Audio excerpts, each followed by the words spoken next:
டேஸ்டியான caramel pudding எப்படி பண்ணுறதுன்னு தான் நம்ம இன்றைக்கி பார்க்க போகிறோம். இது பண்ணுறது ரொம்ப ஈஸி. நம்ம வீட்டில் இருக்க பொருட்களை வச்சு இதை நம்மளால் பண்ணிட முடியும். வாங்க எப்படி பண்ணுறதுன்னு பார்க்கலாம்.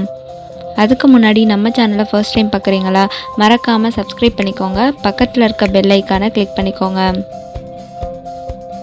இதுக்கு தேவையான பொருட்கள், நான் 1/2 லிட்டர் பால் எடுத்திருக்கேன், தண்ணி கலக்காத பால். 1 கப் சுகர் எடுத்திருக்கேன். நீங்கள் சுகர் அதிகமாக சேர்த்துப்பீங்க அப்படின்னா இன்னும் ஒரு 1/2 கப் எக்ஸ்ட்ரா எடுத்துக்கோங்க. 2 டீஸ்பூன் நெய் எடுத்திருக்கேன். 2 முட்டை எடுத்திருக்கேன். நீங்கள் முட்டை சேர்த்துக்க மாட்டீங்க அப்படின்னா தயிர் கூட எடுத்துக்கலாம். 1/2 கப் தயிர் எடுத்துக்கோங்க. ரெண்டும் ஒரே டேஸ்ட்டாக தான் இருக்கும். 1/2 கப் ரவை எடுத்திருக்கேன். ரவையில் தான் நான் இன்றைக்கி புட்டிங் பண்ண போகிறேன். ஃபர்ஸ்ட் நம்ம கேரமல் ரெடி பண்ணிக்கலாம். அதுக்கு ஒரு பேனில் 1/2 கப் சுகர் சேர்த்து நல்லா கிளறி விடுங்க. ஸ்டவ்வை சிம்மில் வச்சுக்கோங்க. நான் இதில் இன்றைக்கி தண்ணி எதுவும் கலக்கலை. நல்லா தேன் கலரில் வர வரைக்கும் இதை நல்லா கிளறி விடுங்க. இப்போ இது மாதிரி வரவும் நான் ஒரு பாத்திரத்தில் இதை மாற்றிக்கிறேன்.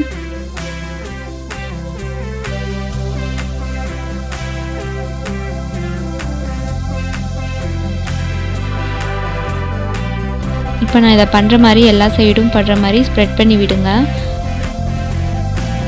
இப்போ நான் சூடு ஆறுறதுக்குள்ளே பண்ணணும், இல்லைன்னா இது கெட்டியாகிடும். கெட்டியாகிடுச்சுன்னா இது பண்ண முடியாது. இப்போ பாருங்கள், கெட்டியாகிடுச்சு. ஸோ இது இருக்கட்டும். நம்ம இப்போ புட்டிங் ரெடி பண்ணிடலாம். அதுக்கு ஒரு கடாயில் பாலை நல்லா கொதிக்க வைக்கணும். நல்லா கொதி வர வரைக்கும் நான் கிளறி விட்டுட்டே இருக்கேன்.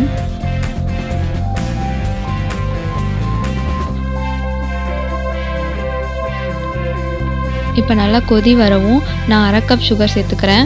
முன்னாடியே சொன்ன மாதிரி நீங்கள் இன்னும் ஒரு 1/2 கப் எக்ஸ்ட்ரா கூட சேர்த்துக்கலாம் உங்களுக்கு தேவைப்பட்டுச்சுன்னா.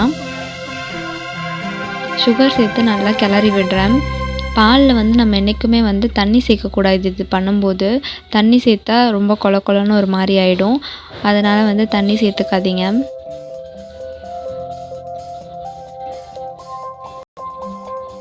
இப்போ சீனி நல்லா கரைஞ்சதும் 2 டீஸ்பூன் நெய் சேர்க்குறேன்.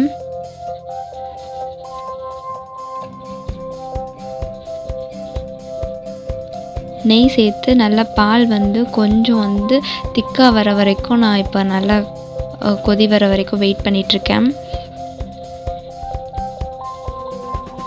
இப்போ பால் நல்லா கொதி வரவும் இதில் 1/2 கப் ரவை சேர்த்துக்கிறேன்.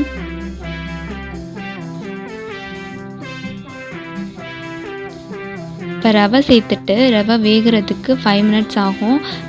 இதை நான் 5லேருந்து 7 மினிட்ஸ் வரைக்கும் வேக வைக்க போகிறேன். ரவை வெந்துருச்சுன்னா நல்லா தெரியும், குண்டு குண்டாக இருக்கும். இப்போ 5 மினிட்ஸ் ஆயிடுச்சு. பாருங்கள், நல்லா கெட்டியாயிடுச்சு. இப்போ நம்ம இறக்கிடலாம். இப்போ ஒரு பவுலில் 2 முட்டை எடுத்திருக்கேன். நான் முன்னாடியே சொன்ன மாதிரி 2 முட்டை வேணாம் அப்படின்னா 1 முட்டை கூட எடுத்துக்கலாம். ஸோ சப்போஸ் நீங்கள் முட்டையே வேணாம் அப்படின்னா 1/2 கப் போல் தயிர் சேர்த்துக்கோங்க. இப்போ இதை நல்லா நான் பீட் பண்ண போகிறேன். இது மாதிரி நல்லா அடித்து விட்டுட்டே இருங்க.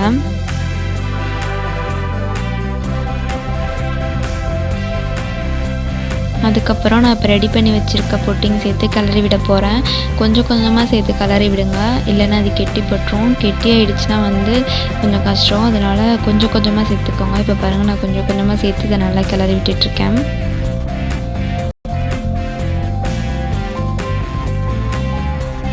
இப்போ இது மாதிரி எல்லாத்தையும் நான் கிளறிட்டேன்.